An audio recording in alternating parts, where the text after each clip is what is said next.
Welcome back, class. This will be our first video of the second semester, and we're starting with a Wordly Wise lesson. You will have 2 videos this week, so paying attention to them is important. You'll have the Wordly Wise one, and you'll have the introduction one for The Great Gatsby, which you'll probably watch tomorrow night. So let's go through the words. Part of this lesson is making sure that you pay attention. The new 15 words, but also there will be an exercise that you have to complete at the end of the lesson. So our first word is amnesia. Noticing it is a noun, and this is the idea of a loss of memory, usually caused by shock or injury, or a gap in one's memory. So this is the idea is that someone had the memories, but lost them due to something happening in their lives. So they have that gap. A lot of it is caused by injury if someone gets hit in the head specifically.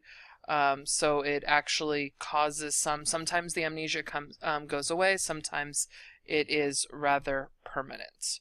The next word we have is appease. Appease is a verb. It's to bring to a state of peace or quiet. The second one is to pacify an adversary, often by making concessions. So the one we're probably going to see the most is for definition number 2, with that idea of that you're appeasing somebody. Someone, you did something wrong to someone, so you're making concessions, you're making them feel better, you're giving them money, you're apologizing, you're appeasing them, you're pacifying them. To make it better, to aspect that, and in essence you're making it to where there's going to be peace and quiet between the two. Okay, the next word we have is attrition. Attrition is this idea of being a noun, and it's a gradual reduction in numbers or loss of strength, or it's a weakening resulting from pressure or harassment. Attrition is this idea of reduction. So I was going to say armies go through this when they're in a war. When we went through the Great Depression, we had this idea of attrition and jobs becoming not readily available. Right now we have this idea of schools, and just scratch that example, never mind. But also weakening resulting from pressure or harassment. So the idea of that it's gone on for so long that the harassment, and if you actually look here, the guerrillas hid in the jungle and conducted a war of attrition. So instead of actually like fighting and attacking all of the time, they did other things that was over time that made it weaker on the other aspects. So the next one we have is debacle. Debacle is a noun. It's a sudden collapse, downfall, or failure. The example they give here is the Wall Street debacle. So the stock market crash itself was very sudden. We had no clue that it was really coming. It was very much a downfall and very much a failure. So it's easy to call the Wall Street stock market crash of 1929 a debacle. Defoliate. To strip a plant of leaves, thereby damaging or destroying it. This is not the idea of the leaves falling off naturally in the fall and the winter. This is more the idea of someone physically taking the leaves off, or an animal physically eating or damaging the leaves. So it's not meant as a positive thing. It's meant as this idea of damaging or destroying. So it has that negative connotation to it. Equestrian has both an adjective and a noun form. The adjective is having to do with horseback riding. And noun, one who rides on horseback. So someone who is the person who's actually the rider is an equestrian. So we call them the equestrian. And usually this is the idea of the competitor or the competitor aspect, having to do with horseback riding. So looking at the difference here is that this one uses the adjective, so this one is to develop her equestrian skills, versus this one, an accomplished equestrian is usually familiar. So this one is the noun aspect and refers to the rider, and this one is the adjective aspect where equestrian is referring to skills. The next one we have is expunge, is a verb, to obliterate or erase completely. So this is definitely in the negative connotation at all. You're taking it away, you're obliterating it, you're erasing it. In this case, we're talking about a burglar expunging any trace of his fingerprints. We also have, like, judges expunge records, so they basically shred the records that were there before to show that they hadn't committed a crime or to hide things that had been completed before. Hackneyed is an adjective.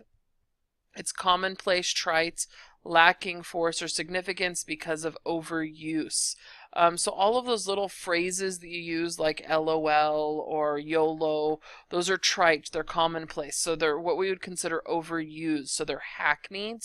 And it's because it becomes so overused, and it's a problem that our society has. We make these phrases and they catch on, and then they just become very hackneyed.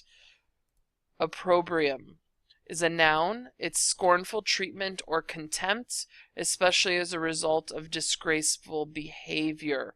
Again, looking at the negative connotation, we seem to have a lot of negative connotations within our words this week. So treatment or contempt as a result of disgraceful behavior, making sure that you're paying attention to the noun aspect. Proviso is a noun, a statement that makes a condition, qualification, or restriction. So there's a provision or a proviso put into a statement that says we're not going to do this until we do that. So it makes that aspect in there. So the Chowdhury brothers accepted our invitation to dinner with the proviso that they be allowed to reciprocate. So this idea of one group of people says yes, they'll accept an invitation, but only if this happens. So in this case, it's a positive thing, but not always is that, especially when you're talking about treaties. This idea of you don't attack us and we'll give you this, those would be provisos. Sully is a verb. It's to soil, tarnish, or besmirch. Sully, again, with that negative connotation there, because you're hurting something. So specifically, in this case, or with the word sully, it has a lot to do with, like, reputations, making something look bad that was good before. So this idea of vandals had sullied the marble headstones with spray paint. And that idea of they had soiled, again, tarnished and besmirched, same aspect here, is that they'd done something bad to it. Tactile is an adjective relating to or perceptible by the sense of touch. So this is your tactile sense, your idea that you touch something. Someone who is blind, their tactile sense is actually usually heightened because they have to read with their fingers and they have to feel things more. So they have a much higher sense of their tactile capabilities. But tactile is what we touch. So if you're touching your computer, your desk, that's your tactile sense. It's what you're actually feeling. Okay? Upbraid. To scold or criticize severely, or to find fault with. So again, the scolding, the criticizing, negative connotations here. When you're upbraiding someone, they're usually getting in trouble. You're finding fault with something they did. They're not working hard enough. They didn't do their homework. You were out past curfew. So you have to pay the consequences, and part of the consequence is this idea of being scolded or criticized. So you're being upbraided, and it's usually in a severe manner. Verdant, adjective. If you know Spanish, you know that verdant or verde is this idea of green.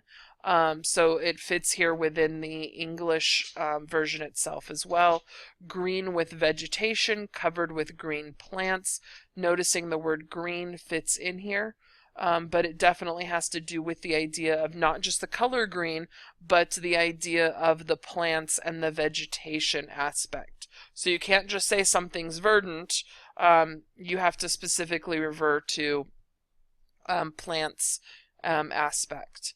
And the last one we have today is vertex, which is a noun, the point opposite and furthest from the base or the summit. So if you look at a pyramid or you look at a mountain, the base here, you see my fingers, the vertex is the top. It's the opposite of, or the furthest point from the base. So, or what we would call the summit being the top or the peak of the mountain or of a pyramid. So we also look at this in stories. The vertex is the same thing as the climax. It's that summit, that highest point of action.